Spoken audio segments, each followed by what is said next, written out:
Hey, and welcome to the highlights of episode number 111 with Jenna and Drew Kutcher. Some of my favorite parts of this episode were when they share their top relationship tips and how they make their relationship work. I also love how honest and open they are about their struggles and how they move through the biggest challenges they have in their partnership. But there is so much more wisdom and inspiration that you get in the full episode. So, to listen to the full podcast and to get all the info in the show notes, head to melissaambrosini.com/111 right now. Jenna and Drew, I am so excited for this conversation today. Well, guys, I love a juicy love story, and I have loved following you on your journeys. And I actually first started following Jenna from your podcast. But can you take us back to where Jenna and Drew all began? Tell us your journey and how you guys got to where you are today. Yeah, so we met when we were about 19 years old, when we were in college, and I was a freshman, Drew was a sophomore, and we were in a few classes together. And I remember seeing him in the weight room up doing some sort of cardio, and I was like, I keep running into this guy. Like, what is going on? And come to find out, we had the same double majors. So we both did communication and business. And so we had a ton of overlap in our classes. And that was where our friendship started. And I really like to emphasize friendship because we were just friends for 3 years before we ever started dating. And so we went through a lot of life just as friends. We dated other people. We explored the bars on the weekends and kind of had different passions, but we were always each other's best friend. And we kind of walked each other through relationship qualms and kept coming home to each other. And I secretly really started to fall for Drew. He was single. It was kind of our time. And so we really started dating off of a bet because he was worried that if we started dating, we would ruin our friendship that we had spent so long building. And so we had a bet that before we graduated college, we had to kiss just once just to see what it would be like. And I finally went into the kill 3 years into our friendship, and we've been together ever since. So we've been doing life together for the last 10 years as a couple, and we've seen a lot of life. I talk a lot about the importance of understanding the masculine and feminine energies within ourselves and within our relationships. So how does this show up for you guys in your relationship? I think we're constantly battling the difference in energies. We are best friends, but we're also total opposites when it comes to things. And one of the things that I think I really value about our relationship is that we are not the same people we were when we got married. I think I was a lot more feminine and meek maybe when we got married. But as we've kind of journeyed through life together, I've really stepped into my own power, what that looks like as an entrepreneur, as a wife, as somebody who is just seeking more out of this life. And we always kind of joke around because we have a very untraditional by society standards lifestyle. I am the breadwinner, and Drew is the most epic housekeeper. He cooks for me. He cleans. He does all the grocery shopping. And so we have battled a lot with the different energies and what that looks like in our relationship and what works for us, what brings us the most joy. And it's definitely not been easy balancing those different features within ourselves. But it's been this journey that I think has really created this relationship that is so strong that if people don't understand it, it doesn't matter because it's been working so well for us. How do you guys live and work together? What are your 5 tips? What are some boundaries that you've set? Tell us how you do it. For the first 5 years of me starting a business, Drew had a traditional 9 to 5. And I really valued that time that I had during the day alone. I had my own sort of schedule. I really worked hard when I was alone. And when we decided to let Drew pursue his dreams, he had taken the back seat for so many years to let me go after my wildest dreams, and it was his time to go.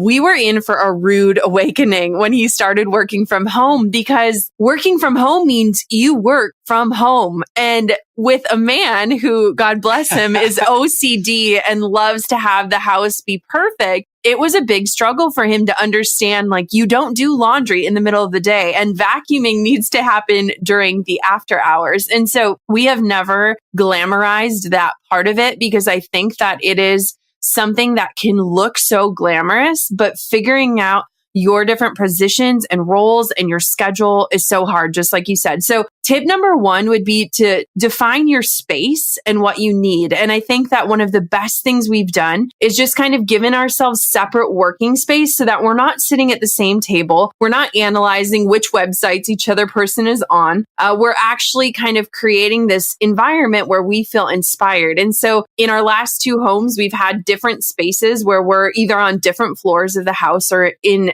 separate areas to have that freedom to work. I think number two for me is to honor each other's schedule. So Drew loves to get up and go and do his workout, whereas I might do an afternoon walk with my dogs or hit up a later yoga session. And I think that figuring out when you hit your flow state and how to support each other in that is so critical, because it's really easy to want the other person to adjust to your time schedule when it's not really conducive to the work that you're creating and doing. What is the biggest thing that challenges you most in your relationship? What is it, and how do you each work through it? I think what challenges me the most in my relationship is balancing my love of what I do with who I actually am. And I definitely think, looking back, there have been seasons of my career where I'm so wrapped up in the work that I'm doing that it's easy to lose yourself. And so what has been a challenge is that Drew is one of the most content people I know in such a beautiful way. And I think that I am a big striver. I want more. I want what's next.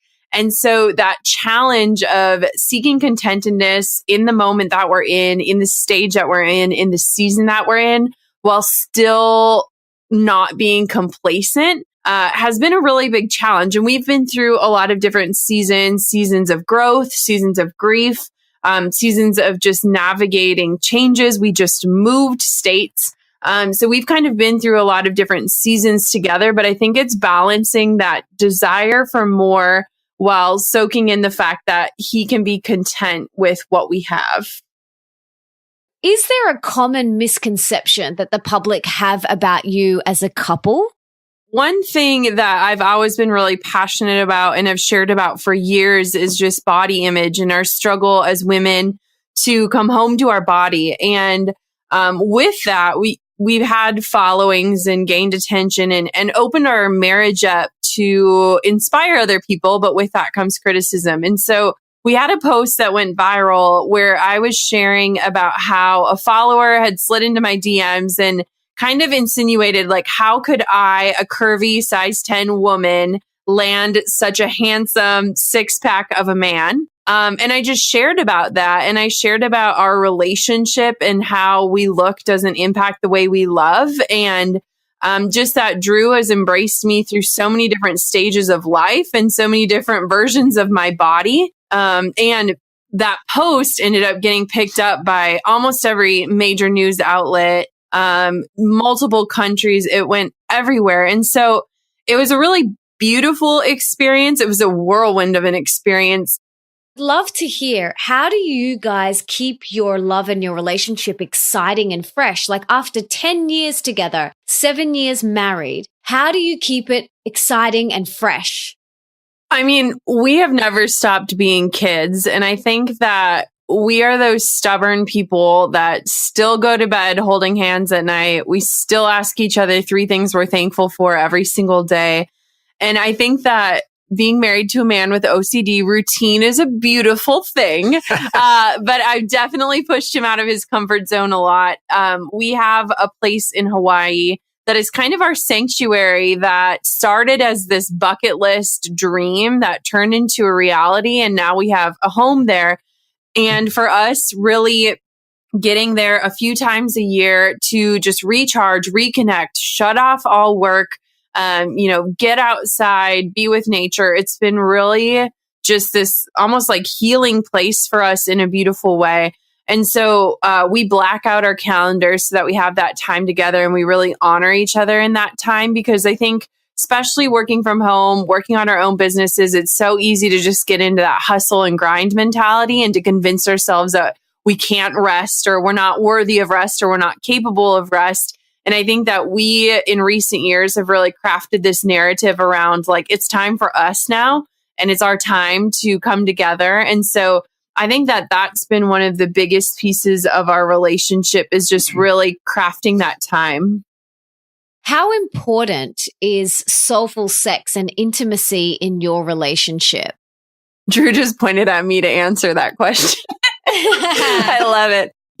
I think that it's super important. I think that it's sometimes a struggle. And I will be like totally honest. I think that you have to make it a priority in order to make it happen and to keep the romance alive. And so there have definitely been seasons, just like in our businesses with our intimacy. And it's so funny because our whole relationship started as best friends. Like we love to be together and do nothing together. And so I think that the romantic side of our relationship is something that we're challenged by to continue that piece of it, and to continue to explore different things with each other. And so it's definitely been one of those things that, we've had a very interesting journey with our fertility and starting a family. And so there's definitely been mental blocks and excitement there.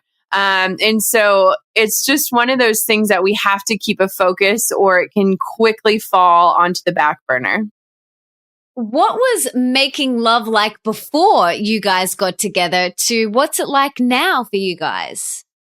Drew pointed at me again. You sure you don't want to answer that, babe? No, it's cool. You can go. I think that it's funny because when you look at the past, it's like, oh my gosh, we were just crazy kids in love. And I think that in marriage, it's so easy to get comfortable with each other and to really just lose your inhibitions, but also like lose that drive that you had.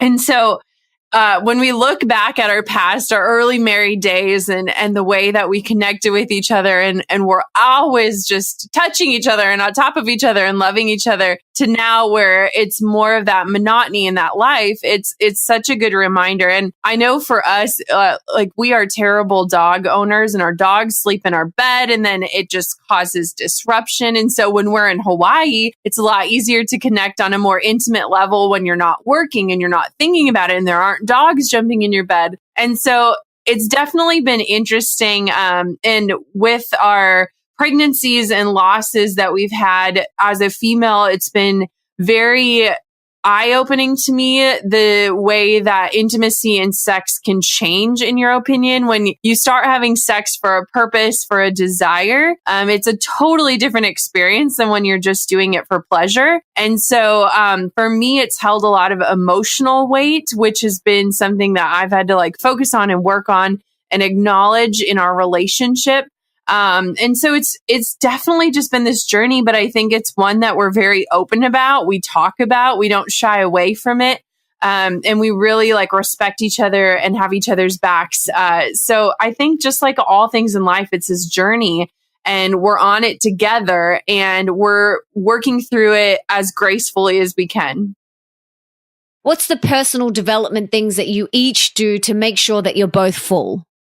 Yeah, I mean, for me as a woman, it's definitely been probably the hardest journey I've ever been on in figuring out my body and how it serves me and how I fuel it and what that looks like. And after our second miscarriage, which was about a year ago, I hired a naturopathic doctor and I hired a life coach to really just help me work through some of the grief that we were experiencing and just the challenges that I was feeling. I was mad at my body. I hated my body. I felt like it had failed us. And it was a lot of emotional stuff to work through. But in that hard work, which I think is harder than running a 7-figure empire, running this business, doing life, I think that self-work is where I really learned how to honor myself, how to seek my own worthiness. And so much of it is just paying attention to that inner dialogue, the way that we speak to ourselves, the way we speak about ourselves. And it's funny because my body hasn't changed all that much, but the way that I think about it, the way that I talk about it, the way that I dress it has absolutely transformed.